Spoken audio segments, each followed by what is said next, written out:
Bismillahirrahmanirrahim. Assalamualaikum warahmatullahi wabarakatuh. Nama saya Rahma Yunita, saya dari kelas 11 MIPA 7. Jadi di sini saya akan menjelaskan mengenai bentuk fisik dan jaringan pada tumbuhan kunyit yang sudah saya amati sebelumnya. Jadi tumbuhan yang saya amati adalah tumbuhan kunyit.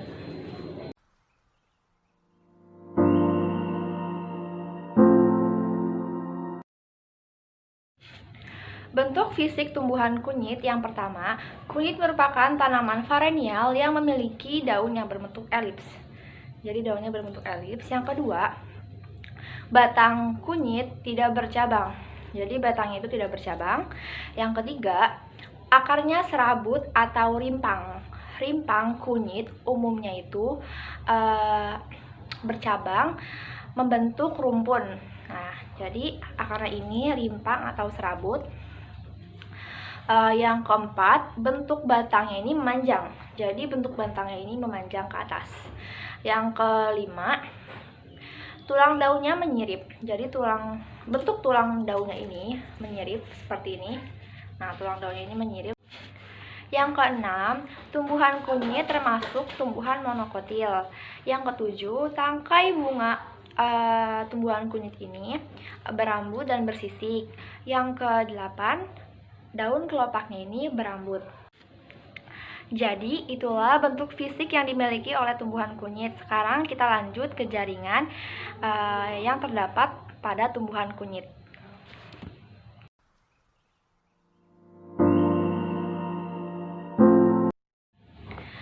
Jaringan pada tumbuhan kunyit.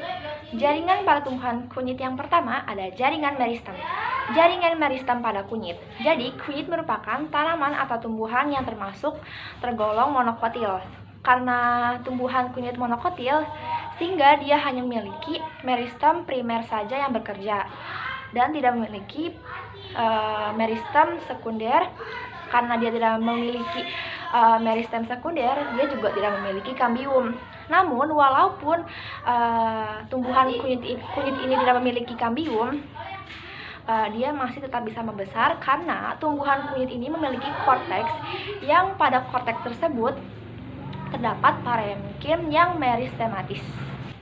Jaringan yang kedua ada jaringan permanen. Jaringan permanen pada kunyit umumnya sama seperti tumbuhan lainnya yang memiliki epidermis, pembuluh xilem dan floem, penyokong sklerenkim dan kolenkim, serta parenkim. Yang ketiga ada jaringan epidermis. Epidermis kunyit umumnya selapis atau berlapis yang tersusun rapat dan rapi. Sel epidermis berbentuk isodiometris yang teratur. Epidermisnya merupakan diferensiasi dari dermatogen. Yang keempat ada jaringan parenkim.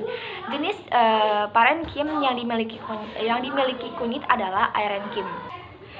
Yang kelima ada jaringan penyokong. Jaringan penyokong pada kunyit terdiri dari sklerenkim dan kolenkim.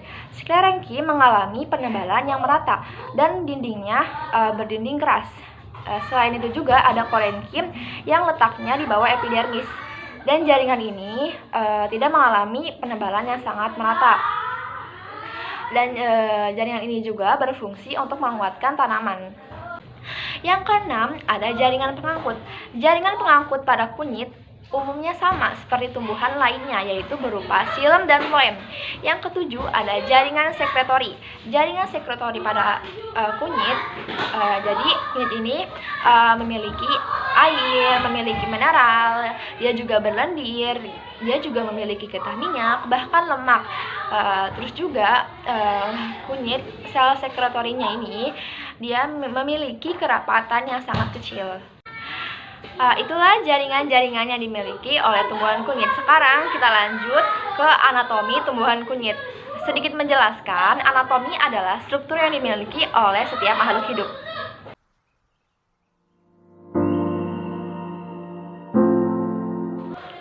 Anatomi pada tumbuhan kunyit, yang pertama ada epidermis. Epidermisnya hanya berlapis satu. Yang kedua ada peridermis.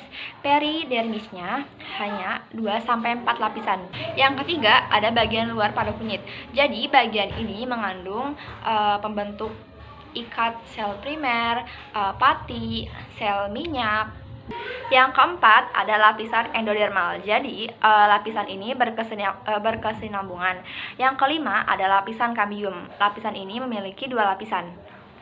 Yang keenam ada silem. Jadi silemnya ini helix dan berlapis spiral. Yang ketujuh ada floem. Floemnya ini berbentuk tabung. Yang kedelapan ada butir pati. Jadi butir pati ini terdapat di dalam dan di inti luar. Jadi butir pati ini berbentuk segitiga. Jumlahnya bervariasi antara 12 sampai 20 per sel. Kurang lebihnya mohon maaf. Semoga video ini bermanfaat. Sekian dan terima kasih. Wassalamualaikum warahmatullahi wabarakatuh.